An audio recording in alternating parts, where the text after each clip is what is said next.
Good day, madam. So today I am gonna talk about normal distribution and sampling distribution of the sample means. But first, we need to talk about normal distribution. But before that, we need to learn these symbols first. This symbol is mu. It is mean population. The symbol is sigma. It is for standard deviation population. Now, why did I put population here? Because there are symbols that is for sample. X is for value, C is for z-score or the z-value, and P is for probability. Normal distribution. A normal distribution is a special type of distribution that is bell-shaped, and it describes the tendency of data to cluster around a central value. It is sometimes called bell curve or the normal curve. It is used only for population distributions. Also, this distribution is unimodal. The center of the curve is what we call the mean mu or the mean population. So for this normal distribution, our mean mu or the mean population is 0. Wherever the mean is, the curve will also follow because the curve is symmetric about its mean.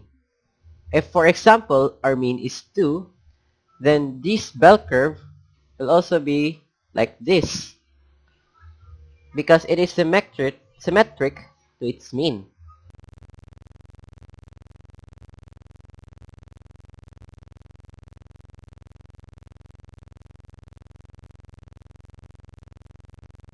As you can see, there are numbers below. These are -4, -2, 0, -2, and 4.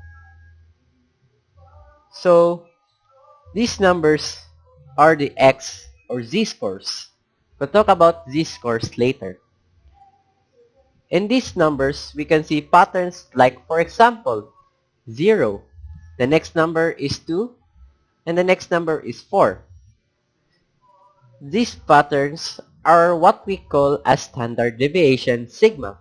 Why sigma? Because we are dealing with population here. It will tell us how spread the distribution is. So I have examples of the how spread this distribution is because of the standard deviation. The notation of a population that follows the normal distribution is this.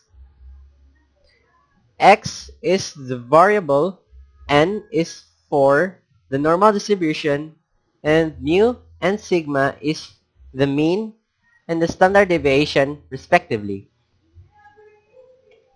These are the examples of normal distribution. The area, so this is the area under the curve, corresponds to its probability. Now, there is a rule called 60, 68, 95, 99.7 rule. This rule that states that if you are one standard deviation away from the mean, this part, the area will be 68%. And if you are 2 standard deviation away from the mean, the area will be 95%. And if you are 3 standard deviation away from the mean, it will be 99.7%.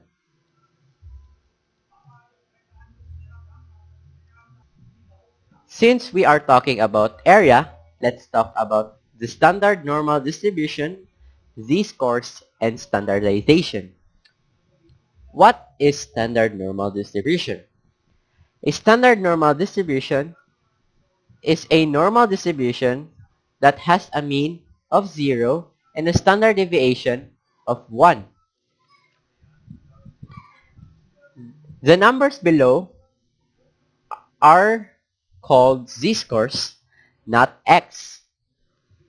A z-score tells us how many standard deviation is from the mean mu. Like for example, you are at -2, so you are 1, 2 steps away from the mean mu. It also allows us to calculate the area of where the specific z-score is. So this is an example of a z-score table. This table tells us the total area of the left side of a specific z-score. So the column on the very left, this part here, it is the ones and the tenths place of the z-score. And this part right here at the very top, this row, it is the hundredths place of the z-score. The numbers inside the table is the area. Like for example, let us say -3. -3, there are no hundredths place on -3, so we're gonna pick this. So our area is 0.0013. How about the right side? Now, I have put here a formula. So this is 1 minus area left is equals to area right. So our area left is 0.0013. Subtracting it by 1 is equals to 0.9987. We can also use the areas to find the specific z-score value. Like for example, 0.0222. It is -2 and 0.01. So it's -2.01. Going back to the normal distribution, we can transform every kind of normal distribution into a standard normal distribution. In other words, if you have a mean of 5 and a standard deviation of 10, we can transform it into a standard distribution having a mean of 0 and a standard deviation of 1. This process is what we call standardization. The usage of standardization is that we can use the z-score table to calculate specific areas. Standardization involves a formula. This formula allows us to standardize an individual data into a z-score. Z represents z-score, x represents the value, and mu and sigma represents the mean and the standard deviation respectively. So this is an example of finding an area. So our mean is 5, our standard deviation is 10, and our value is 9.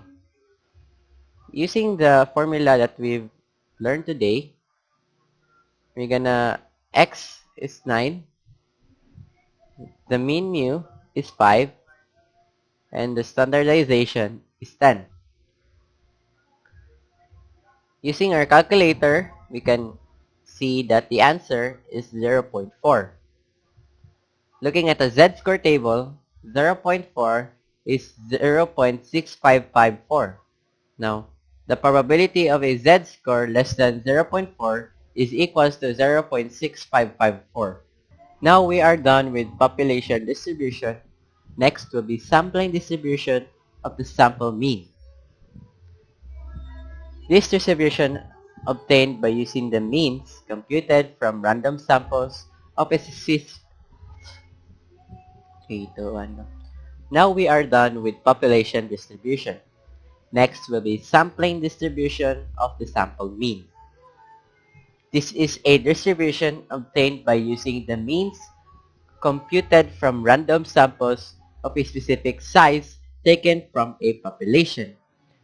Before learning this, we need to know what are the symbols used. So this symbol, we already know this symbol.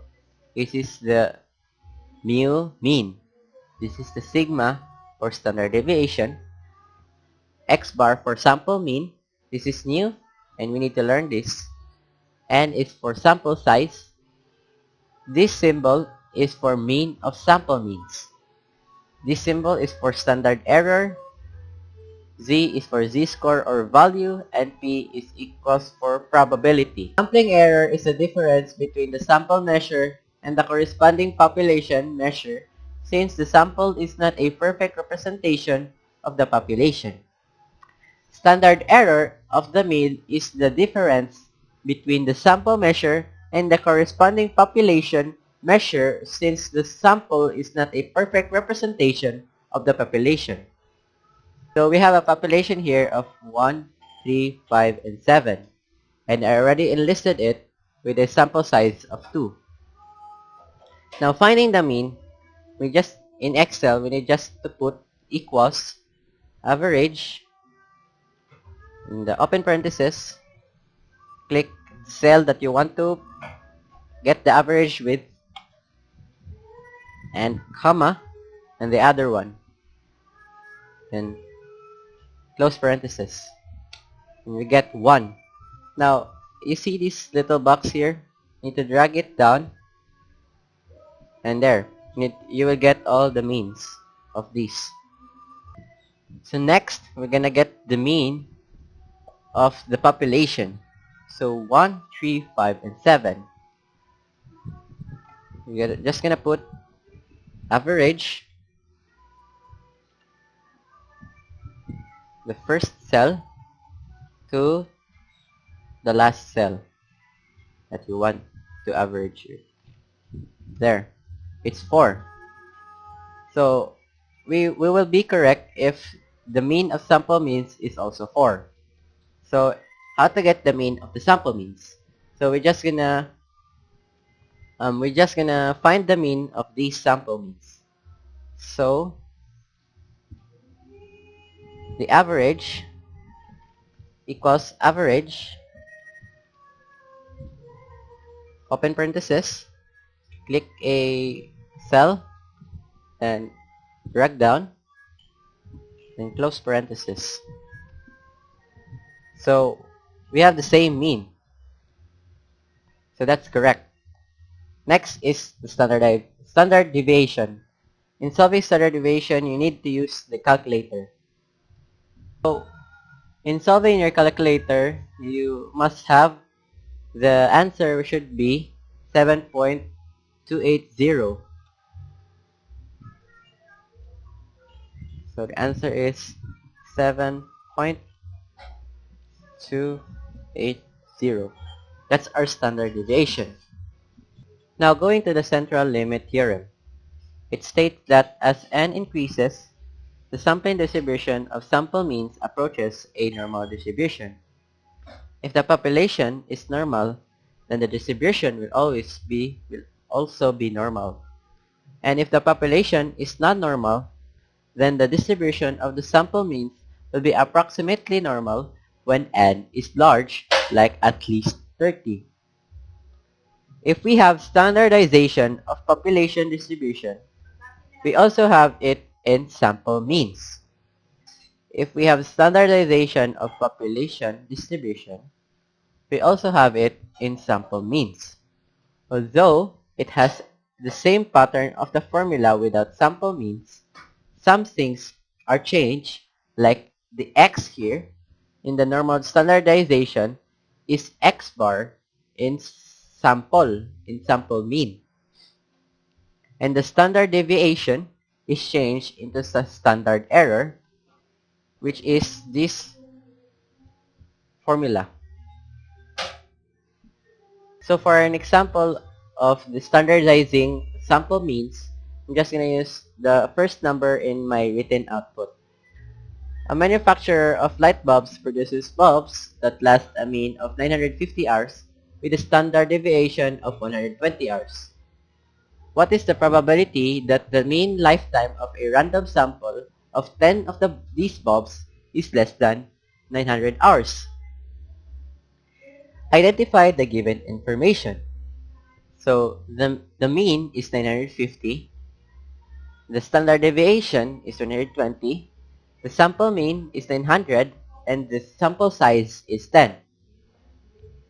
And identify what is asked for.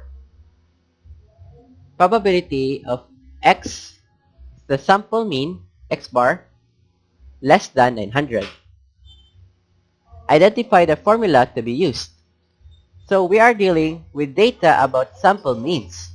So we will use the formula z is equals to x bar minus mean mu over the standard error.